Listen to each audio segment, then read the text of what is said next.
we'll see about if it's gonna about the topic if it's gonna go to history books, because honestly I don't think either I or Arina are focusing on that. We're more focusing on our own journeys, but for sure if you're gonna play well and we are playing well consistently, we will face each other in important matches. And I think it's great because she's number 2 for a long time, and she has already proven that she can play a great tennis. So for sure when we play against each other, I feel like it's a challenge, and it's also pushing me to become better and better player. So I think we both kind of need each other to grow. But for sure this rivalry is exciting for the fans as well. So I guess if it's going to go to history books, they're also going to have some impact on it. Hello, Iga. Hi. Question about the changes you made to your serve, and now that you're, I think, 5 months into it, working with it. How do you feel it's turning out, and what do you think it's doing to help you unlock your game on serve? Well, as you could see in Rome, for example, I had many situations when I was breaks down, and I was able to kind of save the game with my first serve. So I think this tournament showed that we are going to the right direction, and next goal is to keep my serve, on a consistent level throughout the whole season. We'll see how that's going to go, but I think overall, the coach from the beginning had a great idea about my serve. The other thing is me, implementing it. So we're working hard for the movement to be smooth and to get the muscle memory. So even under, the biggest pressure and stress, I'm gonna be serving, the same way and well. So we'll see about that.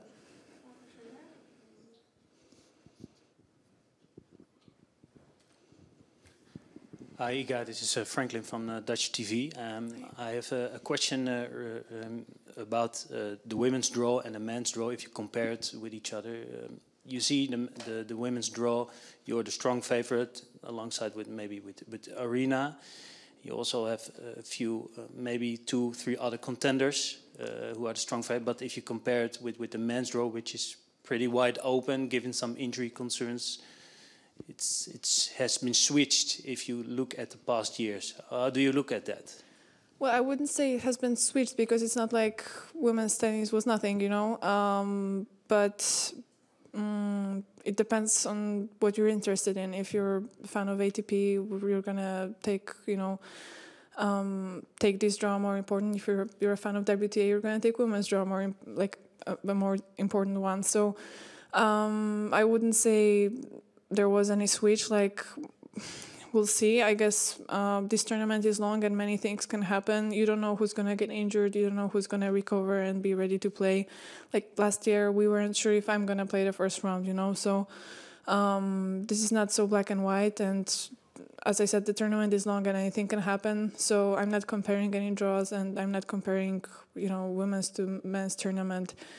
You can do that maybe afterwards if you see that, there have been so many emotional matches, and fans were so entertained on the women's side or men's side. But right now, it doesn't really make sense.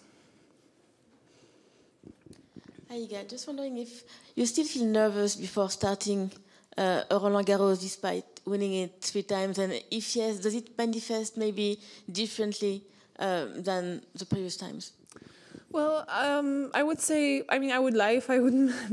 I would say I'm not nervous, because everybody is, I think. There's, a lot of pressure, especially when you play well and you already know that you can achieve this stuff. People are expecting it to happen again and again and again. So there is pressure, but I wouldn't say I'm more nervous than usual. You need that stress to get you on the right level of motivation and readiness, but I'm also pretty confident with how I'm playing right now and with the work that we've been doing. So I feel good. Hi, Iga. Hi. How would you compare this run that you're on right now and the spring that you've had with the streak that you had 2 years ago, in terms of how you're feeling about it, both emotionally and also how you're feeling about where your tennis is compared to it then? Oh, I mean, I'm not gonna be able probably to answer the second question because I don't remember precisely what I struggled with or what I wanted to improve back then. You know, for sure I know that my serve is better now, and overall, you know, I think I'm a better player because I just grew and I worked hard during the past 2 years. So I don't feel like I feel like I'm progressing. So I guess I should be a better tennis player. But comparing the results, I mean, or my feelings, I think 2 years ago it was all kind of new for me, and I think I won so many matches also because nobody really expected it, and I was still, you know, when the streak started, I was, you know, I wasn't, you know, even second in the rankings. So I think other players were also unprepared maybe for my game sometimes, but now it's different. Now they are prepared, and now I felt like I keep having, you know, target on my shoulders, or on my back because I'm number one. So I think actually I'm more proud of what's happening right now, and winning all these titles this year already have shown that, you know, we're going right path, and yeah, I mean, everybody is always saying that it's kind of harder to continue what you started. In 2022, it was kind of a start for me, winning these big titles, but now I have proven that I can do this year by year, basically. So I'm more happy with my results now, I would say. Yeah. Do last questions for Hi, Iga.